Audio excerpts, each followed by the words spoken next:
Bienvenue, bienvenue dans ce webinaire sur le burn-out et le harcèlement.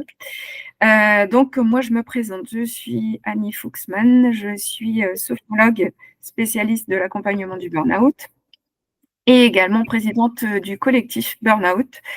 C'est une association, nous sommes 6 thérapeutes experts et nous accompagnons le burn-out en pluridisciplinaire. Nous sommes situés à Épinay-sous-Sénard en Essonne et un peu plus large, nous accompagnons aussi dans nos cabinets respectifs, aussi bien en Val-de-Marne qu'en Essonne. Certaines de nos pratiques peuvent être également faites en visio. Je mettrai dans le chat nos coordonnées téléphoniques et nos réseaux pour pouvoir nous contacter plus facilement. Nous organisons également des groupes de parole une fois par mois sur des thématiques bien particulières en lien avec le burn-out. Et aujourd'hui, donc la thématique de ce webinaire est le lien entre burn-out et harcèlement. Dans un premier temps, ce sera Maëva, puis Ida et Carole qui feront leur présentation de cette thématique. Je vous laisse toutes les 3 vous présenter pour commencer ce webinaire. Ok, bonjour, moi c'est Maëva Viala, je suis psychologue clinicienne. Je travaille en maison de santé, donc en cabinet, et j'accueille les personnes en individuel ou en couple. J'organise les groupes de parole du collectif dans mon cabinet à Épinay-sous-Sénard. Voilà. Merci Maëva. Alors, merci Maëva. Je m'appelle Ida Christelle Makanda. Je suis juriste indépendante. J'ai fondé mon cabinet de conseil ICM Legal Consulting et un organisme de formation également. Et j'interviens en entreprise sur toutes les problématiques et les besoins également sur la thématique droit social, droit du travail, sur les stratégies RH et également en prévention des risques professionnels, qui inclut bien sûr les risques psychosociaux. Merci Ida. Merci mesdames. Moi je suis Carole, je suis victime du burn-out et du harcèlement. Je suis adhérente du collectif de burn-out je participe au groupe de parole avec Annie et Maëva et j'ai également participé à un groupe de parole avec une coach professionnelle qui fait également partie des personnels du collectif. Merci beaucoup, Carole. Je vais laisser la main à Maëva pour sa présentation, si tu veux bien nous la partager. Je vais partager mon écran.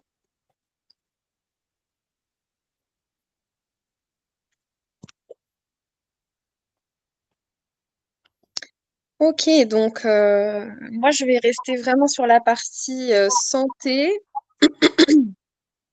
Donc détecter le harcèlement, c'est ce qui est le plus difficile en général. Là, j'espère que vous voyez bien.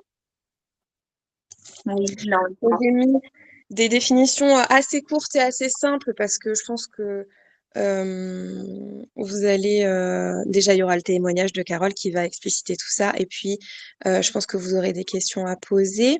Ce qui est très important pour moi d'insister, de souligner aujourd'hui, c'est que c'est des comportements répétés.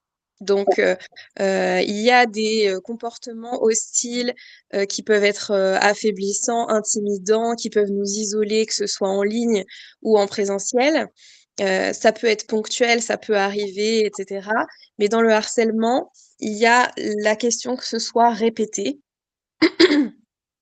Et dans la répétition de ces comportements agressifs, il y a déjà la question de l'intention quand même. Il y a des personnes qui vont avoir plus ou moins l'intention de harceler une personne. Et ensuite, il y a le point de vue de la personne harcelée, parce que quand on dit que c'est répété de son point de vue à elle.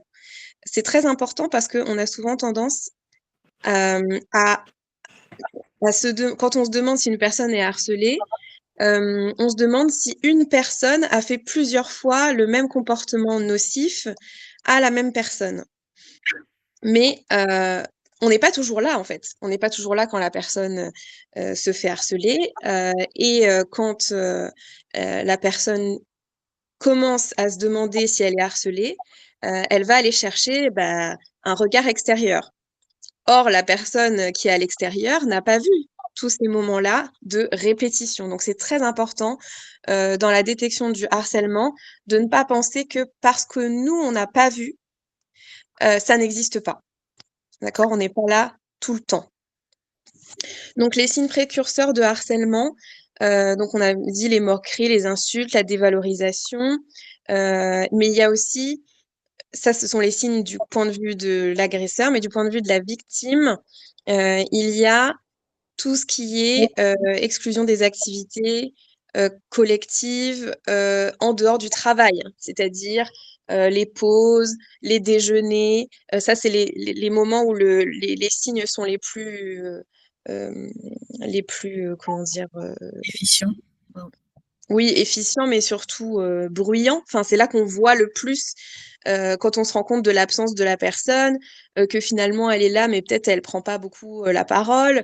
Et puis d'ailleurs qu'on lui demande pas forcément son avis. Voilà, donc il y a plusieurs manières de se rendre compte de ça. Et tout ça, ça va porter atteinte à l'intégrité psychologique de la personne sous forme de stress, d'anxiété, voire de dépression. Ça, on va dire, c'est ce que tout le monde peut détecter le plus facilement. Voilà. Et donc, souvent, ce qui est difficile dans la détection, c'est les signaux d'alerte de changement, parce que ça, c'est très important. C'est l'évolution du comportement de la personne. C'est pas parce qu'une personne est silencieuse d'habitude que ça veut dire qu'elle est harcelée. Voilà, il faut apprendre à connaître aussi les personnes avec qui on travaille, ses collègues, et notifier les changements qui peuvent être brutaux ou des changements qui peuvent être, comment dire, plutôt en sous-marin. C'est-à-dire, finalement, la personne n'est pas très disponible alors que d'habitude elle l'était. Il y a des petits retards, par exemple, alors qu'avant il y en avait pas. Ça peut être plein de signes de détresse différents. Si on connaît pas très bien la personne, on va pas forcément s'en rendre compte. Donc c'est important de faire attention à tout ça. Et donc là, j'en étais à là. Ressources disponibles. Donc, vous avez normalement sur le lieu de travail des ressources disponibles. Je vais me focaliser plutôt sur les interventions. Qu'est-ce qui se passe en tant que témoin ou victime, dans le sens où on a souvent un côté de se déresponsabiliser. C'est-à-dire que peut-être que c'est le travail des ressources humaines de détecter, peut-être que c'est le travail de... voilà, tout le monde a une responsabilité d'assistance à personne en danger. Ça ne s'arrête pas quand on passe les portes du travail. Et donc, c'est important, si on ne se sent pas en capacité de détecter tout ça, déjà de s'assurer que les circuits de détection de l'entreprise sont mis en place pour vous, mais pour les autres aussi. Et ensuite, de vous permettre à vous-même de vous informer, déjà pour vous, mais pour les autres aussi, si je suis témoin ou si je suis victime, qu'est-ce que je peux faire? Il y a des formations pour ça qui sont disponibles pour les entreprises. Ça peut faire partie d'un projet de l'entreprise de former ses managers, mais aussi les autres, à détecter le harcèlement. Donc, faut pas hésiter à mobiliser aussi la hiérarchie par rapport à ça. Et c'est quelque chose qui va se faire beaucoup en lien avec les syndicats, etc. Mais bon, ça, c'est la partie, je vais laisser Ida parler de tout ça. La particularité du harcèlement par rapport aux personnes en burn-out. Et donc, en fait, oui, j'ai envie de te poser une question, excuse-moi, Maëva, Oui, dis-moi. par rapport justement à tous ces signes de détection. Souvent, la personne va s'isoler en fait en cas de harcèlement. C'est plutôt ça ou elle va tendance plutôt à essayer d'en parler et de faire en sorte que son entourage essayer d'être écouté dans son entourage. Est-ce que de temps en temps, justement, c'est difficile de libérer cette parole par rapport au harcèlement? Est-ce que tu peux nous en dire un petit peu plus par rapport à ça? Oui, oui, tout à fait. C'est une question très importante, effectivement. Quand la personne va se rendre compte qu'elle est victime de harcèlement, déjà, ce sera probablement un peu, en tout cas au travail, elle va pas s'en rendre compte tout de suite, hein. C'est pas pareil avec du harcèlement scolaire, j'ai envie de dire, c'est une des différences majeures. C'est que en harcèlement scolaire, on va rapidement, en tant que victime, se rendre compte qu'on nous agresse en fait régulièrement, etc. Au travail, ça va dépendre beaucoup du climat de toute l'entreprise en fait. Est-ce que les blagues ou les commentaires, c'est habituel dans cette entreprise? Est-ce que la hiérarchie elle-même va se servir de ces trucs-là, soi-disant pour mettre une bonne ambiance ou pour... Enfin voilà, ça va être plein de comportements toxiques. Plus ça va être globalisé et moins la personne va se sentir autorisée à parler, à se plaindre en fait de ces comportements qui ne lui conviennent pas, mais qui en fait probablement ne conviennent pas à plein de personnes parce qu'ils sont tout simplement pas sains.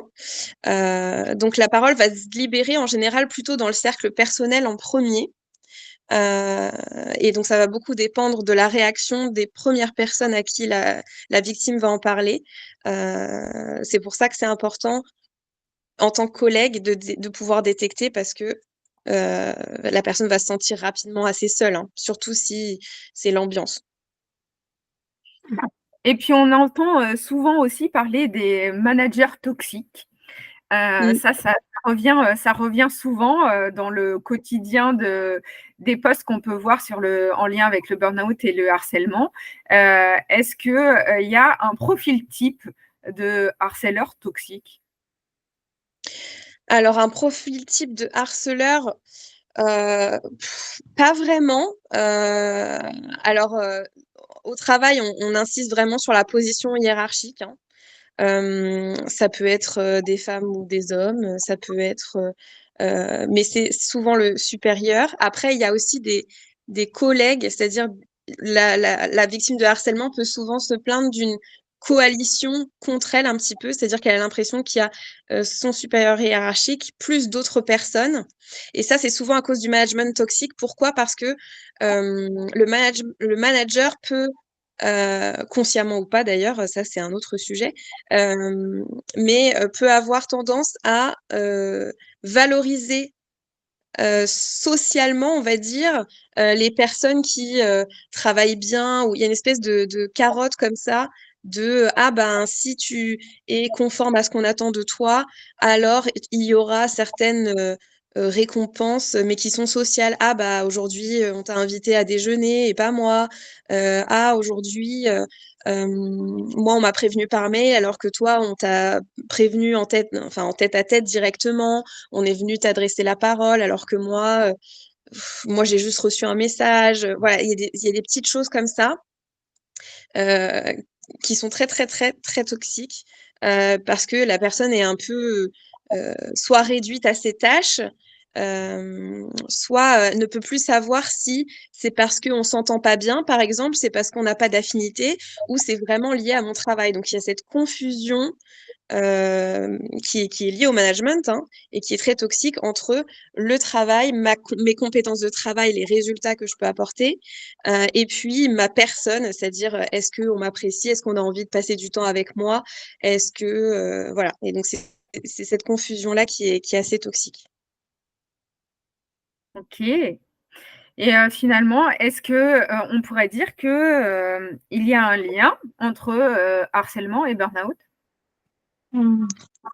Oui, alors, malheureusement, les personnes en situation de burn-out sont plus fragiles pour le harcèlement. Alors, je reviens un petit peu sur le burn-out quand même. Donc, c'est l'épuisement, hein, qui est important dans le burn-out. Vous avez des personnes qui sont épuisées, qui sont détachées émotionnellement, parce que ce qui est le plus important, c'est d'arriver à faire leur travail, à arriver au bout de leurs tâches. Parce que le travail, c'est quand même ce qui va nous nourrir. Et puis peut-être ce qui est épanouissant aussi pour la personne, hein. Si on se plaît beaucoup dans son travail, c'est pas parce qu'on aime ses tâches et son travail qu'on peut pas être en burn-out, hein. L'un n'empêche pas l'autre. Mais après, il y a aussi les tâches qu'on n'aime pas faire, qui nous épuisent, qui sont difficiles, qui s'ajoutent. Il y a l'accumulation. Voilà. Donc, les personnes les plus vulnérables vont être en surmenage et avoir une faible estime d'elles-mêmes ou travailler dans des environnements à haute pression. Donc, c'est ce que je disais un peu tout à l'heure aussi, c'est-à-dire le côté récompense. Est-ce que je fais suffisamment? Est-ce que j'ai des retours positifs sur ce que je fais? Ou est-ce qu'il faut toujours aller plus vite? Est-ce que je suis toujours en retard, quoi? Mmh. Donc, il y a une amplification des effets négatifs du harcèlement sur les personnes en burn-out, puisque les... c'est des symptômes qui se croisent, en fait. On retrouve la dépression, l'anxiété, tout ça. Mais en plus, il y a un peu ce sentiment d'impuissance du fait de l'épuisement, c'est-à-dire qu'on ne se sent plus le, le, le, le, le choix en fait de résister ou la possibilité de demander de l'aide, etc. Donc dès que il y a une confusion entre qui je suis, donc l'estime de soi, et ce que je fais dans mon travail, mes compétences, tout de suite on va s'affaiblir et se dire mais en fait je peux rien faire parce que même si j'essaye de positiver moi dans mon rapport à moi-même et à mon travail, finalement, mes collègues ou mes supérieurs hiérarchiques ne vont pas du tout aller dans le même sens que moi. Et mes appels à être valorisés ne vont pas être entendus, voire pire, vont être désavoués, quoi. Donc, Mmh. il peut y avoir des troubles physiques en conséquence qui sont déjà là, en fait, dans le burn-out, hein, mais qui vont être aggravés par le harcèlement. Et c'est ce qui fait aussi que il peut y avoir plus de temps passé au travail pour compenser finalement le sentiment d'inefficacité de la personne. Parce que si j'ai mal dormi, j'ai mal à la tête et j'ai mal au ventre, j'ai pas bien mangé à midi pendant que je suis au travail, puis de toute façon, il fallait que je fasse 15 minutes à pied pour pouvoir aller manger, pas avec des gens du travail, et parce que j'en peux plus. Et après, j'ai pas bien digéré, je suis revenue un peu en retard, et du coup, j'étais en retard. Enfin voilà, donc c'est un espèce de cercle vicieux comme ça qui est très difficile à enrayer, d'autant qu'on peut ne pas s'en rendre compte tout de suite, quoi. Donc pour ça, oui, tu voulais... Mmh. Oui, vas-y, poursuis, Ah, je ok, t'en prie. pardon. Je croyais que j'avais entendu. Non. Et donc, par rapport au soutien, les thérapies et groupes de parole, c'est très important parce qu'il faut pouvoir balancer l'accompagnement personnalisé avec l'accompagnement collectif. C'est très important puisqu'il y a ce côté dans le harcèlement que ça vient quand même des autres, hein, ça vient pas de soi. On ne se harcèle pas, d'accord? C'est très important. Donc, vu que ça vient des autres, c'est important de trouver un moyen d'être en sécurité avec d'autres personnes. Et ensuite, stratégie de prévention, qu'est-ce que j'avais écrit? Création d'un environnement de travail sain. Donc ça, c'est ce que je disais, hein, plus les personnes seront formées à la détection et sensibles, et moins il y aura de chances que ça dérape. Et puis ensuite, l'écoute, la vigilance, le soutien pour les personnes en burn-out, c'est-à-dire de bien sentir ce qu'on ressent le plus en général chez les collègues par rapport au burn-out, c'est la distanciation, c'est-à-dire avant c'était quelqu'un de très impliqué et maintenant en même temps il est là et il travaille beaucoup, mais en même temps il n'a pas l'air très intéressé ou des choses comme ça. Et ça, c'est des choses qu'on retient contre la personne, alors qu'il faudrait peut-être se demander d'abord si la personne n'est pas épuisée, si la personne n'est pas harcelée, et avoir un vrai geste, une vraie conversation vers cette personne en tête à tête, hein, pas forcément devant tout le monde, surtout pas, mais de proposer voilà, une véritable conversation en disant comment tu te sens en ce moment. Voilà, ça suppose d'être quand même assez proche des collègues. Et un minimum empathique. Et un aussi. minimum empathique. Ouais, c'est ça. Alors, oui, j'ai pas dit, mais j'avais une stagiaire ces 2 dernières semaines et du coup, c'est elle qui a fait mon PowerPoint. Donc, je lui ai donné le lien pour qu'elle puisse le participer après ou revoir le replay. Mais je la remercie beaucoup de m'avoir aidée parce que c'était des semaines très chargées. Et donc, pour en savoir plus, donc à la fin, elle a mis ce que je voulais mettre comme étude disponible, c'était c'est le site, je trouve, qui est pas mal de l'Organisation mondiale de la santé. Donc, je vais mettre le lien peut-être pendant que... Dans le chat. Ouais, dans le chat. Je sais pas si je peux faire tout ça en même temps là, mais... Tu veux que je le mette? Je te l'envoie. Mais quand vous tapez santé mentale au travail sur Internet, vous allez trouver WHO, c'est le site, donc, parce que c'est World Health Organization. Donc, du coup, c'est WHO, le site, point int, parce que c'est international. Donc, c'est www.who.int. Et vous allez trouver santé mentale au travail. C'est très bien fait parce qu'il y a tout ce qui est les risques pour la santé mentale au travail. Et puis, il y a un peu une liste de ce qui est important comme symptômes et comment créer un environnement propice au changement. Donc voilà, après ça c'est encore une fois, c'est le travail des ressources humaines. Chacun a son travail aussi là-dedans. Je mets pas toute la responsabilité sur les employés, bien sûr. Mais voilà, c'est important de pouvoir être informé quand même là-dessus. Merci beaucoup, Maëva, pour cette présentation très claire. Comme tu le disais, ça peut être important d'aller pour aller un peu plus loin, de consulter ce site.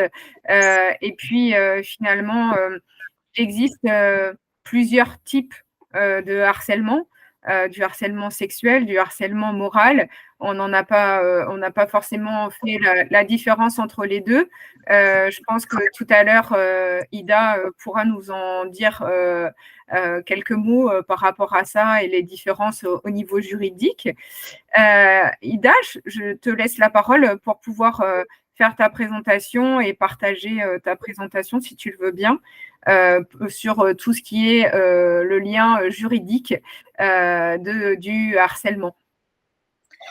Exactement. Alors, effectivement, le lien juridique est pour moi très important parce que, comme j'ai l'habitude de le dire, connaître le droit, c'est connaître avant tout ses droits, c'est connaître avant tout le fait de pouvoir se prémunir, se défendre, se protéger en cas justement de situations litigieuses. Alors, est-ce que vous voyez bien mon PowerPoint? Est-ce que vous le voyez bien en Oui, support? on le voit bien, oui. Oui. Ok. Si tu peux mettre en diaporama pour qu'on puisse mieux c'est le lire. cas. Ah, ok. Parce que moi, je vois là, les diapos sur le côté. Là, j'ai passé en diapo. C'est en bas, sur la petite caméra. En bas, oui, encore. Ça descend. Là, je l'ai passé ici. Sur la barre du bas, voilà, exactement. Ouais, je l'ai passé là. Ah ouais. Donc, Bon. Oui, je ne crois pas qu'on puisse le mettre en plein écran, en fait, via Google Meet, en fait. Bon, pas de souci, si tu peux juste zoomer un peu, ça ira très bien. Alors. Oui, c'est très bien. Oui. Ouais, c'est mieux. Merci beaucoup. Ok. Alors, après avoir vu la détection justement des situations de burn-out qui peuvent effectivement engendrer des situations un peu plus sévères au niveau justement juridique, au niveau contentieux. Après avoir vu aussi les effets du harcèlement, on va voir dans le cadre beaucoup plus structuré, réglementaire, comment effectivement on peut déjà donc situer toutes ces situations liées au harcèlement. Donc, en fait, il y a 2 types de harcèlement, hein, le harcèlement moral et sexuel, hein, quand on légifère, en fait, sur ces situations de d'acharnement au travail. Donc, on l'intègre, en fait, dans ce type de harcèlement, soit moral, soit sexuel, avec des agissements aussi sexistes, mais on le verra par la suite. Donc, ce qu'il faut savoir, c'est qu'au niveau du Code du travail, l'article 4121-1 instaure en fait une obligation générale de sécurité, de santé et de défense, on va dire, hein, de cette préservation de la santé physique et mentale des travailleurs.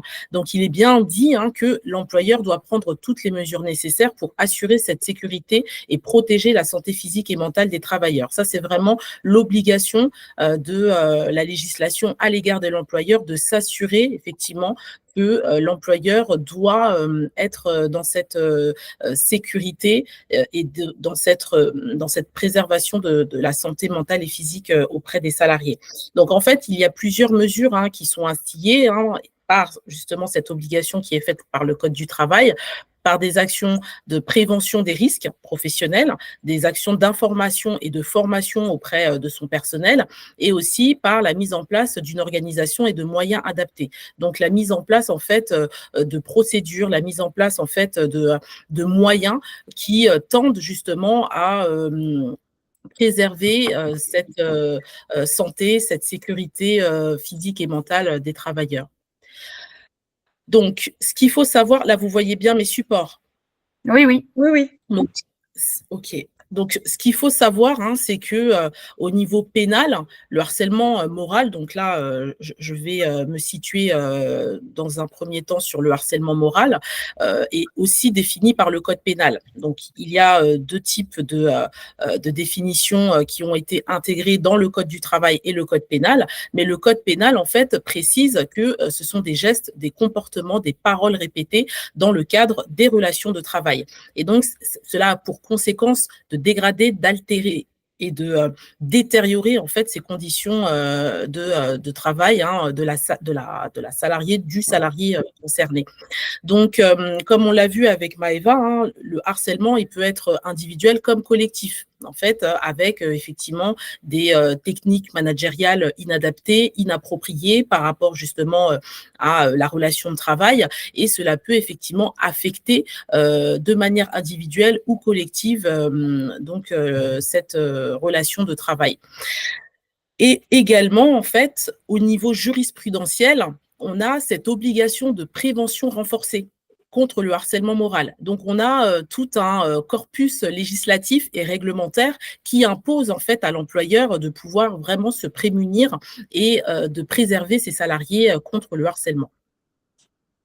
Donc là, je vous le rappelle hein, rapidement, au niveau justement du Code du travail, on a cette définition sans appel hein, du harcèlement moral et sexuel, en précisant qu'aucun salarié ne doit subir les agissements répétés de harcèlement moral.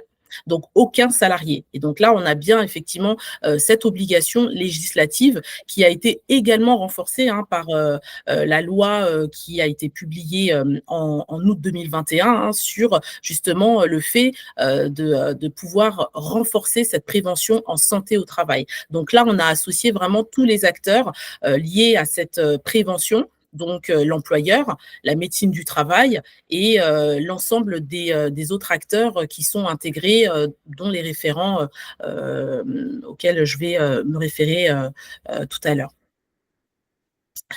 Alors concrètement, en pratique, au sein de l'entreprise, donc on a parlé tout à l'heure de moyens et de mesures justement pour prévenir ces risques professionnels dont fait partie le harcèlement moral et sexuel. Et donc en fait, il y a un ensemble de mesures, de procédures que l'employeur doit avoir en tête et doit mettre en place obligatoirement au sein de son entreprise. Donc déjà, ça passe par l'information, j'en ai parlé tout à l'heure, et donc il doit informer les salariés ou toute intervention intervenants dans les lieux de travail sur justement ces thématiques du harcèlement moral. Donc l'information, ça passe par des notes de service, ça passe par des affichages obligatoires, ça passe également par le document unique d'évaluation des risques professionnels. Donc en fait, il y a un ensemble de registres, d'affichages, d'ouvrages pour justement bien informer ses salariés et l'ensemble des intervenants qui sont au sein de l'entreprise. Il y a également dans le règlement intérieur ces mesures. Le règlement intérieur, donc, il est obligatoire dans les entreprises de plus de 50 salariés, mais l'entreprise qui a moins de 50 salariés peut aussi mettre en place le règlement intérieur. Et à l'intérieur du règlement intérieur, on a aussi des textes qui légifèrent et qui intègrent les dispositions du Code du travail sur le harcèlement moral, sur le harcèlement sexuel et les agissements sexistes. Et puis après, on a les référents. Donc, référent harcèlement, qui est désigné en fonction de la taille de l'entreprise. Donc, concrètement, en tant que salarié, donc, on l'a vu, le droit du travail impose à l'employeur, justement, de prévenir et de lutter contre le harcèlement moral et sexuel. Donc, si effectivement, en tant que salarié, vous avez une situation, vous êtes en face de cette situation, vous êtes témoin ou vous vivez cette situation. Donc, il y a au niveau législatif, vous avez plusieurs types d'alertes. Il y a ce qu'on appelle le droit d'alerte, donc un droit d'alerte qui est spécifique justement sur les risques professionnels et notamment sur les faits de harcèlement sexuel ou le harcèlement moral. Donc, le droit d'alerte, c'est de pouvoir alerter toute personne au sein de l'entreprise, donc notamment l'employeur, de justement ces faits. Donc, le droit d'alerte, il peut être fait individuellement, donc par la victime concernée ou par les témoins ou par le CSE. Donc, je vais en parler. Le CSE, le comité social et économique au sein de l'entreprise, donc c'est l'instance représentative du personnel qui va effectivement être saisie par le salarié ou par le témoin de cette situation pour justement mener ce qu'on appelle une enquête. Donc, en premier lieu, il faut informer par écrit. Alors là, je l'ai bien souligné, toujours par écrit, informer, toujours sensibiliser, mais informer impérativement par écrit. Pourquoi ? Parce qu'en cas de litige, en cas de contentieux, ou même au travers d'une enquête, on va se focaliser, on va se diriger sur l'ensemble des écrits qui matérialisent en fait ces faits de harcèlement. Donc, quand je parle d'écrits, ça peut être des courriels, ça peut être des SMS, ça peut être des courriers, toujours dans cette optique justement de matérialiser, d'attester, de justifier en fait ces faits de harcèlement, d'acharnement, notamment dans le cadre de cette relation de travail. Donc, informer par écrit. Est-ce que, excuse-moi, est-ce qu'on peut imaginer que, par exemple, un enregistrement audio puisse être pris en charge aussi ? Alors, l'enregistrement audio, cela vraiment dépend des juridictions. Alors, en jurisprudence, il a été effectivement intégré et validé l'audio, mais en fait, dans le cadre bien précis de cette affaire, l'audio était la seule preuve que le salarié pouvait fournir. Donc, en fait, quand on a une unique preuve que représente l'audio, ça peut être effectivement donc validé et ajouté comme pièce. Mais si on a d'autres preuves écrites, donc SMS, courriel, etc., l'audio éventuellement peut être écarté. Donc, c'est pour ça que ça dépend vraiment des juridictions, ça dépend vraiment du magistrat en face. Et ça dépend également des faits qui seront attestés par écrit ou pas. C'est pour ça que plus vous avez quand même d'écrits pour matérialiser les faits, et mieux c'est, parce que en fonction du magistrat, en fonction de la juridiction, même si en jurisprudence, elle a été validée, mais attention, elle a été validée parce que dans ce cas bien précis, le salarié n'avait pas d'autres preuves que celle de l'audio. Bien sûr, et en fait, ça souvent, c'est assez révélateur, souvent dans des cas de harcèlement. Justement, les harceleurs font en sorte de surtout jamais laisser de traces écrites. Et alors, ça, on l'entend très souvent. Donc, c'est important justement de le préciser et de préciser ces écrits. Pour ma part, j'ai été auparavant déléguée syndicale et on proposait souvent aux harcelés justement de faire un petit compte-rendu écrit de ce qui se passe, par exemple, une situation, un échange oral et qui n'aura pas laissé de traces. C'est important, je pense, de justement faire un petit compte-rendu écrit derrière. C'est ça? Totalement. Ah oui, totalement. C'est-à-dire qu'effectivement, dans des faits où forcément le harceleur est sournois, le harceleur est malin, le harceleur ne va pas laisser forcément des traces écrites. Et vous, en tout cas, vous avez cette possibilité de matérialiser l'entretien qui s'est passé. Vous avez cette possibilité de pouvoir envoyer un email pour justement récapituler ou synthétiser la situation ou ce qui s'est passé. En fait, il faut le faire, mais directement, sans effectivement attendre que cela s'envenime. Alors, effectivement, il y a des signes, comme Maïva l'a exposé tout à l'heure, mais en premier lieu, il faut toujours, pour moi, laisser des traces. Ça, c'est clair, ça, c'est net. Il faut laisser des traces, il faut avertir. Donc là, comme je l'ai indiqué, s'il y a un référent harcèlement du CSE en cas d'existence au sein de l'entreprise, il faut pouvoir effectivement le saisir. Sinon, vous avez le référent santé-sécurité au sein de l'entreprise. Donc, le référent santé et sécurité, il existe dans toutes les entreprises, que ce soit une entreprise de 2 salariés ou plus de 50 salariés. D'accord? Donc, il faut pouvoir effectivement saisir les personnes qui sont habilitées aussi à être en lien avec l'ensemble de ces thématiques santé, sécurité au travail. Donc, les représentants du personnel, s'ils existent dans l'entreprise, informer bien sûr la DRH à défaut, donc l'employeur directement, si on n'a pas un service des ressources humaines. Et puis, à partir de là, à partir du moment où on a cette information, à partir du moment où on a cette alerte, où on active ce droit d'alerte, eh bien, une enquête doit être diligentée. Ça, c'est une obligation. En tout cas, l'employeur doit procéder en fait à une enquête avec soit les membres du CSE, soit avec les services RH. Mais en tout cas, il doit prendre les mesures nécessaires pour justement remédier à la situation, pour faire cesser cette situation précontentieuse ou contentieuse. D'accord ? Dans certains cas, les enquêtes peuvent parfois être un peu viciées, dans le sens où les RH peuvent être partie prenante de ces enquêtes, et auquel cas ça peut orienter la parole. Est-ce que tu peux nous en dire un peu plus par rapport à ça? Alors, si effectivement on a le CSE qui existe au sein de l'entreprise, il y a une enquête qui est paritaire dans ce cadre, entre donc les membres du CSE qui peuvent faire leur enquête donc de leur côté, les services RH de leur côté, et ensuite il y a des conclusions communes par rapport justement à cette situation. S'il n'y a pas de CSE au sein de l'entreprise, de toute façon, on a à nos côtés l'inspection du travail et la médecine du travail.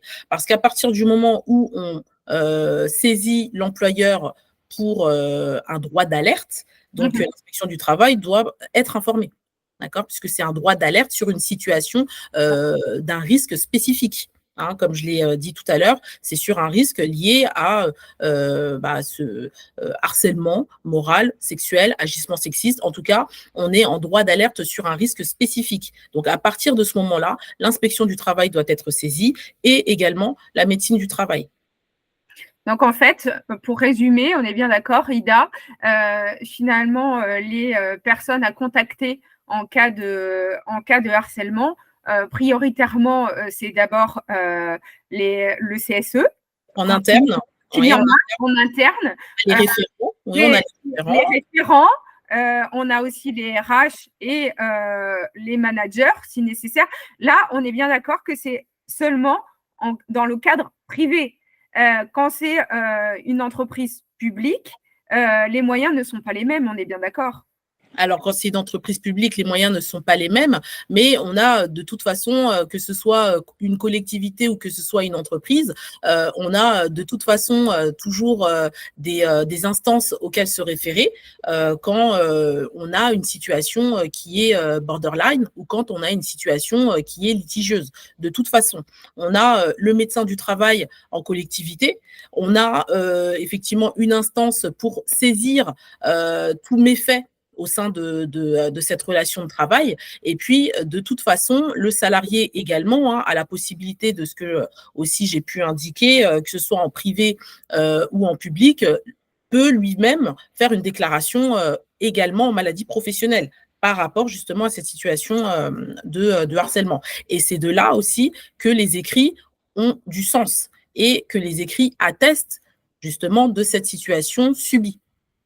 D'accord. Donc, en fait, on est bien d'accord que aussi dans la jurisprudence, d'après mes souvenirs, depuis juin de cette année, on peut, le burn-out peut dorénavant être inscrit en tant que maladie professionnelle, peut être inscrit sur un arrêt maladie pour cause de burn-out, on est bien d'accord? Alors, je l'ai vu en pratique, oui, je l'ai vu. Je l'ai vu dernièrement au mois de mai pour effectivement une salariée. Mais c'est vrai que j'ai aussi été surprise parce que il y avait dans le cadre de ce dossier que j'avais suivi, du côté de la salariée, il y avait peu d'écrits. Donc, l'assurance maladie a reconnu quand même cette déclaration en maladie professionnelle. Et effectivement, elle avait fourni des arrêts maladie pour dépression sévère. Elle était suivie notamment par un psychiatre et elle était arrêtée depuis 2 ans. Et effectivement, cette demande de déclaration en reconnaissance de maladie professionnelle avait été validée par la commission de recours amiable de l'assurance maladie. D'accord. Donc, effectivement, ça peut être reconnu, mais il faut des éléments, quoique là, dans ce dossier, il n'y en avait pas tant, mais en tout cas, il faut bien matérialiser en fait cette situation. Donc, des écrits, c'est bien ça. Des écrits, saisir également ce que j'ai évoqué, la médecine du travail, donc l'inspection du travail dans les entreprises de droit privé, l'inspection du travail et la médecine du travail qui, je le rappelle, est également le premier préventeur au sein de l'entreprise, puisque la médecine du travail s'assure aussi des bonnes conditions de travail au sein de l'entreprise. Donc, elle doit aussi être saisie quand on est face à une situation de burn-out, d'épuisement professionnel, et elle pourra effectivement rendre des préconisations dans ce cadre. Merci. Rapidement, je vais aussi préciser qu'il y a bien sûr des obligations et des sanctions, des sanctions à la suite effectivement de ces manquements, si l'employeur n'a pas effectivement assuré son obligation générale de sécurité. Et donc, cela peut aboutir à un licenciement sans cause réelle et sérieuse, concernant justement une prise d'acte. Donc, la prise d'acte, rapidement, c'est quand le salarié prend acte de la rupture de son contrat de travail, quand justement l'employeur méconnaît son obligation de sécurité et de résultat. Donc, du coup, le salarié prend acte de la rupture de son contrat de travail. Il précise en fait l'ensemble des manquements sur un courrier recommandé bien étoffé de justement ces manquements, ces divers justement ces diverses situations qui n'ont pas été résolues sur la santé, sécurité, conditions de travail ou autre type de sujet en lien avec la relation de travail. Et donc, le salarié saisit le Conseil des prud'hommes et le Conseil des prud'hommes peut statuer justement sur cette prise d'acte en un licenciement sans cause réelle et sérieuse qui produit en fait donc les effets d'un licenciement avec dommages et intérêts, préjudice, etc. Donc, ça peut aller très loin pour l'employeur et jusqu'à la faute inexcusable. Alors là, je vous ai mis effectivement une sanction administrative de l'ordre de 10 000 €, mais ça peut aller vraiment sur des sommes astronomiques. Donc, la première amende délictuelle est de ce montant-là. Au niveau c'est au niveau du pénal, en fait, on est bien d'accord. Alors, c'est au niveau du pénal, bien sûr, puisque c'est un délit. Le fait, effectivement, de méconnaître cette obligation de sécurité, c'est constitué comme un délit. Le harcèlement moral est bien institué dans le code pénal. Tout à l'heure, je vous ai précisé, en fait, certaines mentions. Et qui dit code pénal, dit effectivement donc incarcération éventuelle. D'accord, avec une amende qui peut être assez importante pour l'employeur. Et au niveau effectivement du tribunal judiciaire, puisqu'on peut avoir plusieurs juridiction qui statue en fait sur ces effets, sur ces manquements liés à la santé et à la sécurité au travail, on peut aussi aboutir à une faute inexcusable de l'employeur. Donc, faute inexcusable de l'employeur, c'est que là, effectivement, l'employeur a vraiment méconnu l'ensemble de ses obligations liées à la santé et sécurité, et ça ouvre droit à des dommages et intérêts très, très importants pour le salarié. Donc, en gros, par rapport justement à ces situations de harcèlement, moi, ce que je vous conseille, ce que je vous préconise, c'est vraiment d'être informé de manière continue sur ces types de situations, d'être informé et puis effectivement d'être accompagné. Et donc moi, dans ce cadre-là, j'accompagne des entreprises justement à être en meilleure prévention, et j'accompagne également des salariés dans le cadre de leurs droits pour justement activer l'ensemble de cette législation à leur niveau pour justement faire respecter leurs droits. Merci beaucoup, Ida, de cette présentation très exhaustive. Je pense que ça peut être intéressant que tu nous mettras tes coordonnées aussi pour te contacter dans le chat pour pouvoir te contacter directement, ou quoi qu'il en soit, je vais aussi mettre des coordonnées du collectif à la fin pour pouvoir être en lien pour pouvoir proposer tous tes conseils dans ce cadre-là. Et donc, maintenant, je vais donner la parole à Carole pour témoigner de son burn-out et dû à son harcèlement. Concrètement, est-ce que tu peux nous donner le lien justement entre finalement le harcèlement qui a abouti à ton burn-out, ou c'est plutôt l'inverse?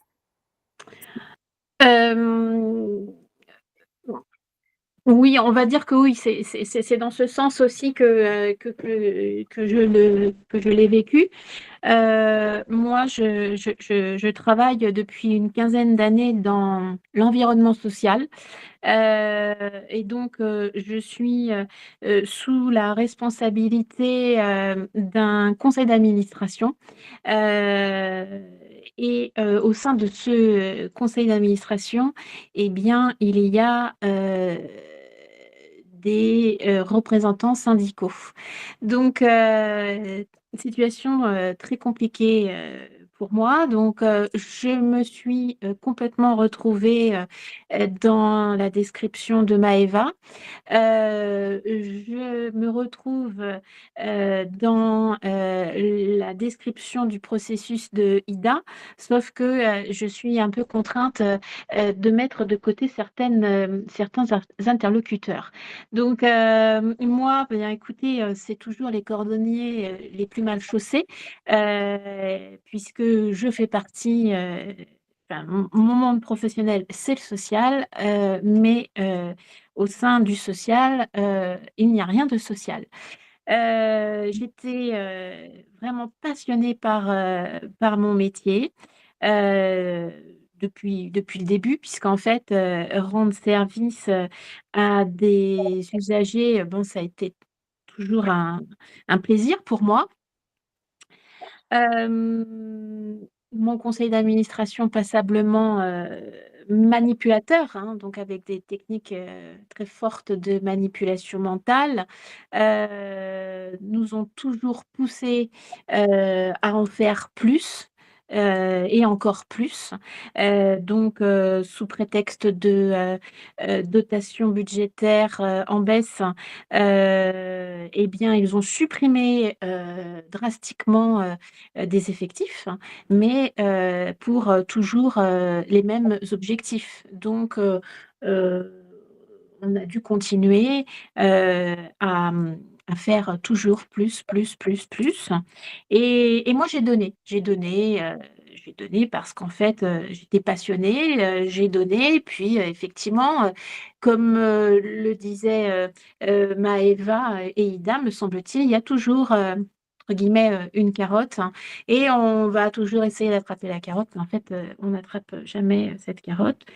J'ai donné jusqu'à m'oublier. hein, puisque en fait, même si j'avais des symptômes comme les migraines ophtalmiques, les lumbagos, euh, plus envie de sortir, plus envie d'avoir des relations sociales, plus envie d'avoir même des relations familiales. Je profitais de la moindre séance de sport de mon mari ou de ma fille pour travailler pendant qu'il n'était pas là. Je travaillais le week-end, je travaillais les semaines, enfin les vacances, je travaillais. En fait, je leur trouvais toujours un prétexte, hein, ils acceptaient. Voilà, je travaillais même sur mes arrêts maladie. Bon, bref, et je me suis oubliée complètement. Je vivais à côté de mon corps parce que, au détour, d'un contrôle, de santé, que normalement, on est censé faire, très régulièrement, moi, je les avais, oubliés. Enfin, c'est pas que je les avais oubliés, c'est que j'avais plus le temps de les faire. Donc, j'ai eu, de graves pathologies. Ça m'a quand même permis de prendre un peu de recul et de me dire, bon, attention, la vigne ne tient qu'à un fil très fin. Mais en fait, le naturel est revenu très vite au galop et j'ai continué à donner, à donner, à donner. Euh, Jusqu'à ce que, effectivement, un, un manager toxique soit recruté et en décembre 2022 et sans que je ne comprenne. J'ai pas compris ce qui m'arrivait et petit à petit, il a installé, bon, il n'avait pas de compétences managériales de toute manière, hein, mais il a installé un climat, un Délétère. climat complètement délétère et en fait, ça a déclenché, heu, la prise de conscience, certainement, mais ça a été, extrêmement, douloureux parce que ça m'a quand même pris, quasiment 1 an et ça a été, des insultes, enfin ça a commencé par, heu, un discrédit, effectivement, j'ai été, petit à petit, retirée, des boucles de mails.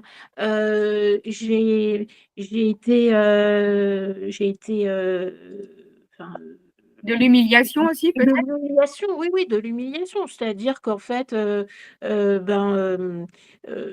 il ne prenait plus du tout enfin, il ne prenait pas du tout en considération, toute ma carrière que j'avais fait au sein de cet organisme, et en fait, il voulait, reprendre, à zéro. Donc bon, dans l'organigramme, j'étais entre guillemets, «la numéro 2».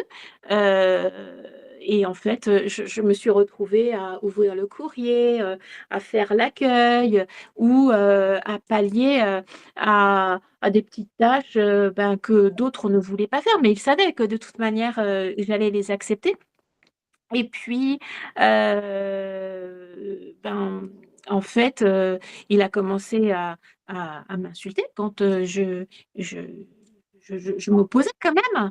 Donc, ça a été des insultes, hein, je vous passerai les détails. Et bon, je les ai acceptés et puis, j'ai eu, au mois de décembre, une altercation téléphonique, avec lui qui a été extrêmement, violente et là ça m'a touchée quoi. Là, je me suis dit: «Mais j'en ai pas parlé autour de moi». Je suis rentrée chez moi, bon an mal an, j'en ai pas parlé autour de moi. J'ai donc demandé, enfin je lui ai rappelé qu'on ne pouvait pas, échanger, de la sorte, dans le milieu professionnel, que même, enfin les propos étaient tellement, odieux que même en famille, on ne se parlait pas comme ça. Enfin moi, dans ma famille, on ne se parlait pas comme ça. Hem Et donc bon, bah, il a pas daigné, comprendre, hein. Il a continué. J'ai donc demandé au président du conseil d'administration, de, faire un point sur les relations qui étaient installées et bon, lequel m'a répondu: «Écoute, c'est les vacances, on reverra ça en début d'année». Bon, OK, d'accord. Et puis, en début d'année, je n'ai vu, personne et en fait, au cours d'un déménagement de bâtiment, enfin, on a changé nos locaux et il m'a littéralement placardisée. C'est-à-dire que les groupes de travail avec qui j'étais en lien étaient en gros au deuxième et troisième étage et il m'avait placardisée au rez-de-chaussée dans un bocal, sans fenêtre, enfin, si une vitrine, hein, puisqu'en fait, c'était une vitrine qui donnait sur la rue, mais sans fenêtre, je ne pouvais pas ouvrir la fenêtre, juste une porte, parce que d'ailleurs, il m'avait dit, mais il y aura une porte, hein, tu pourras l'ouvrir. Euh, donc, ce jour-là, hein, mois de février, il avait décrété que je ferais l'accueil. Donc, je suis chargée de communication, chargée de mission et communication. Il avait décrété que je ferais l'accueil. Bon, c'était peut-être la mission qu'il voulait me confier. Et j'étais au téléphone avec un membre de ma famille.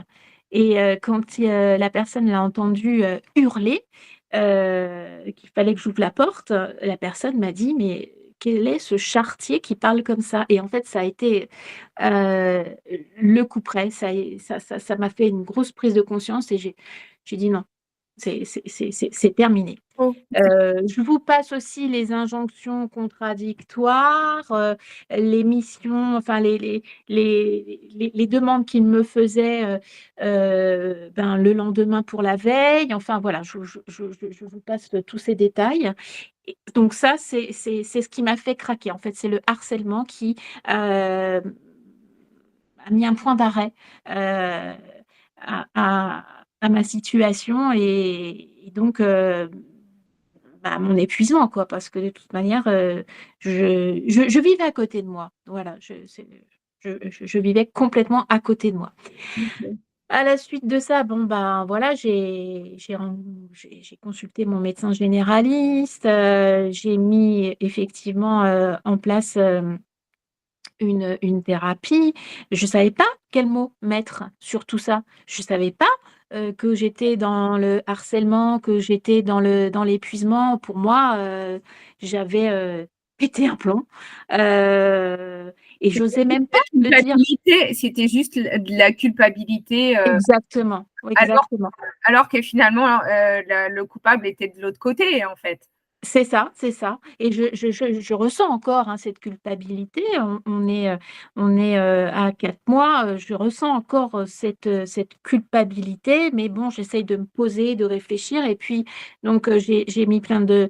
Ben, au début, je me suis reposée. Hein, et puis, après, j'ai mis plein de choses en place. Donc, bon, la thérapie auprès d'une psychologue clinicienne. Et puis ensuite, le contrôle, enfin le médecin du travail, et c'est le médecin du travail qui m'a dit non, mais là, clairement, euh, bah, c'est du harcèlement et le choc psychologique est reconnu comme accident du travail. Bon, chose que je n'ai pas réussi à faire puisque le médecin, alors c'est le médecin conseil hein, qui m'a orientée sur cette piste, mais le médecin du travail, lui, m'a dit non, ça va être compliqué parce qu'il aurait fallu que vous fassiez une déclaration dans les 48 heures. Donc, Mais en fait, tu as 2 ans. Tu as deux oui, ans oui, oui. pour faire cette déclaration. Alors, bon, là, je suis en train de monter un dossier pour maladie professionnelle. Donc, bon, voilà, je suis passée là-dessus. Mais ce qui, à mon avis, réduit considérablement les effets que ça a eu sur moi. Mais bon, voilà, si ça déjà est reconnu, voilà, puis on verra. Peut-être que la CPM retournera le dossier autrement, je ne sais pas. J'ai rencontré Annie sur un forum bien-être parce qu'en fait, il n'y avait que le bien-être pour moi. Même si, effectivement, pendant toutes ces années, j'ai pratiqué le yoga, la méditation, mais en fait, je me suis noyée là-dedans et c'est pareil, ça m'a permis d'oublier dans quelle situation j'étais. Bon, bref, j'ai quand même rencontré Annie, ce qui m'a permis d'intégrer les groupes de parole. Et là, ça m'a fait beaucoup de bien parce que je me suis dit, ah ben non, en fait, elles sont en train de vivre les mêmes choses que moi. Donc, non, je ne suis pas, c'est pas dans ma tête que ça se passe. Je ne suis pas forcément coupable. Oui, je vis la même chose. C'est insensé, mais je vis la même chose. Donc, voilà. J'ai donc monté un dossier pour maladie professionnelle et donc j'ai recueilli un certain nombre de preuves parce que bon, des mails contradictoires, j'en ai reçu, des mails d'injonction avec des points d'exclamation, 3 petits points de suspension, j'en ai reçu. Des SMS pendant mes arrêts maladie, j'en ai reçu. Sur mes vacances, enfin, j'en ai reçu. Et en fait, au début, j'avais pas forcément l'intention de les utiliser, jusqu'au jour où je me suis aperçue au mois d'avril que j'avais eu un retrait sur salaire. Donc, il avait continué son acharnement en me faisant un retrait sur salaire sur mon bulletin de paie d'avril pour une absence du 6 février, sans m'en informer. Donc là, j'ai dit, c'est plus possible, il ne s'arrêtera jamais. Ils ne s'arrêteront jamais parce que c'est quand même cautionné par les syndicats. Donc là, j'ai dit, je balance tout. Et donc, je termine normalement aujourd'hui ce que j'appelle mon mémoire. J'ai une vingtaine de pages à envoyer à la CPAM avec des témoignages. Une collègue qui vit la même chose, mais moi, j'étais son paillasson, hein. Donc voilà, parce qu'en fait, ces pratiques, je les ai dénoncées. Le mal-être de mes collègues, il était insupportable pour moi. Donc, je lui disais que c'était pas possible ce qu'il faisait. Et donc, il l'a très, très mal perçu. Et j'étais son paillasson. Donc, ma collègue était présente le jour de l'agression téléphonique. Et donc, aujourd'hui, elle me fera un témoignage de cette altercation. Mais en ce qui concerne les syndicats, moi, ce ne sera pas, je ne pourrai pas me faire aider Malheureusement, voilà, parce que justement, ils sont là pour défendre les salariés dans un cadre litigieux ou de précontentieux. Et là, visiblement, ils sont du côté de l'employeur. Donc là, forcément, voilà, c'est ça. c'est peine perdue. Alors, j'ai mon employeur de droit. Donc, j'ai un RH, hein, puisque en fait, mon RH, c'est pas le syndicat, mais le syndicat est mon employeur administratif. Je suis détachée. Donc, j'ai un RH et j'ai aussi, quand j'ai constaté mon retrait sur salaire, j'ai dénoncé et j'ai fait une alerte. Et donc, tout à fait, ils ont pris connaissance de la gravité. Nous sommes six personnes dans le cas, 6 personnes qui ne voulons absolument plus y retourner. Donc, c'est une situation certainement très compliquée à gérer pour les ressources humaines. Il n'y a pas eu d'enquête? Alors, a priori, il y a une enquête, c'est ce que j'ai appris la semaine dernière. Il y a l'inspection du travail qui a convoqué le président de l'organisme. Je n'en sais pas plus. Je vais quand même essayer de contacter l'inspection du travail parce que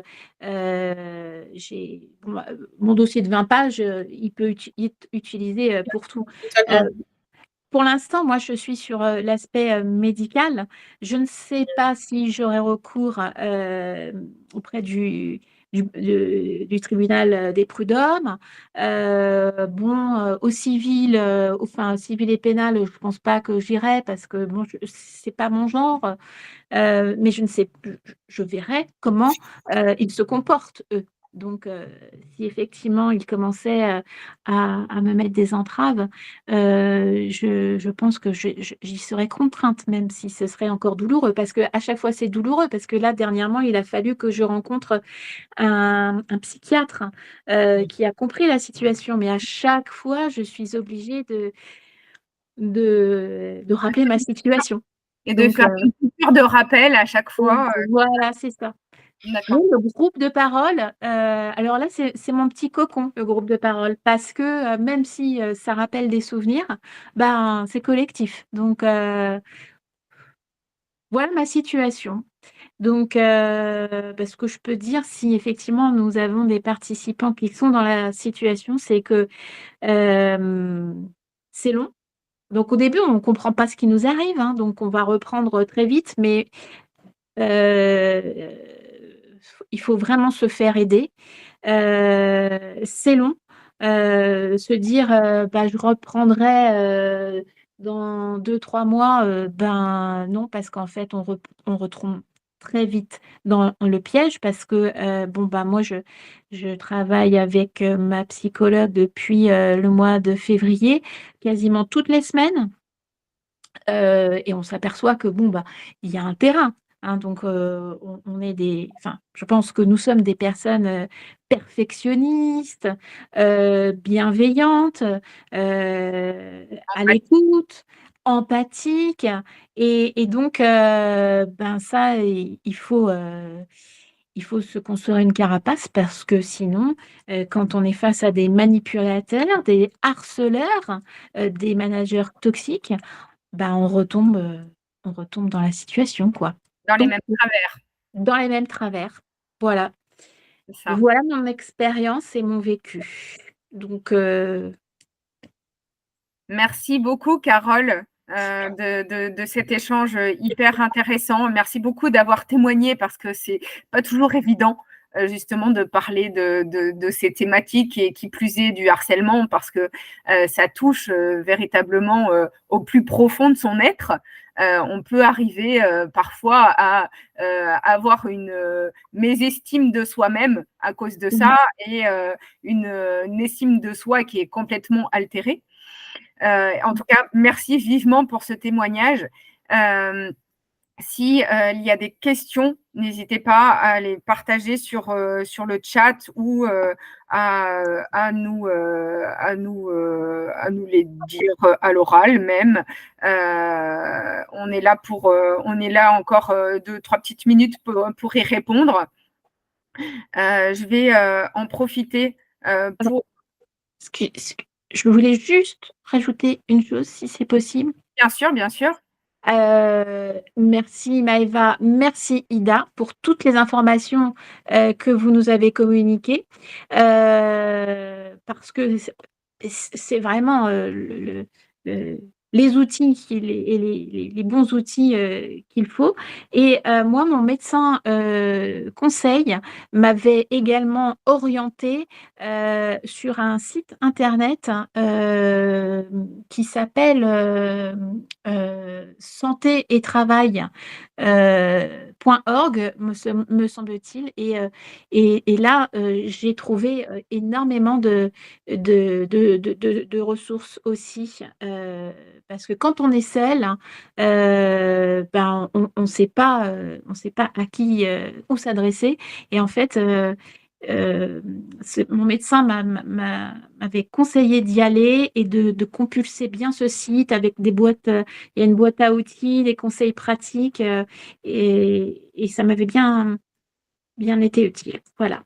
Oui, c'est le site Santé Sécurité au travail qui est mené par la psychologue clinicienne Marie Peset. Exactement. Oui, effectivement, il est de grande aide. Elle est vraiment une des références en la matière dans tout ce qui est sécurité santé au travail. Je vous mets également dans le chat les liens de nos réseaux Instagram et Facebook. Et on est ouverte à toute question pour jusqu'à. N'hésitez pas, Nadine, si vous avez des questions, si vous avez envie de partager.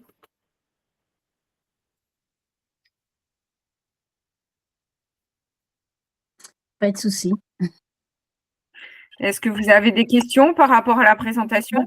Tout est clair, tout était parfait, très instructif, surtout sur le plan juridique. Alors moi, j'accompagne aussi les personnes en situation de burn-out également. Donc, c'est un sujet, voilà, c'est un sujet qui me parle, que je maîtrise. Donc, c'était intéressant. Voilà, c'était intéressant d'avoir de voir une autre facette du burn-out en entreprise. Donc, pour moi, non, pas de question. Il y a aussi Burnout Pro, le réseau Burnout Pro qui accompagne aussi les personnes en souffrance, hein. Donc, effectivement, J'en fais partie également de ce réseau. D'accord, donc parfait, ben moi aussi. Et pour ça, moi j'accompagne plutôt après le burn-out, parfois entre les deux, mais la phase aiguë, je laisse ça à mes collègues psychologues, psychiatres, etc. pour accompagner ces personnes. Merci beaucoup Nadine.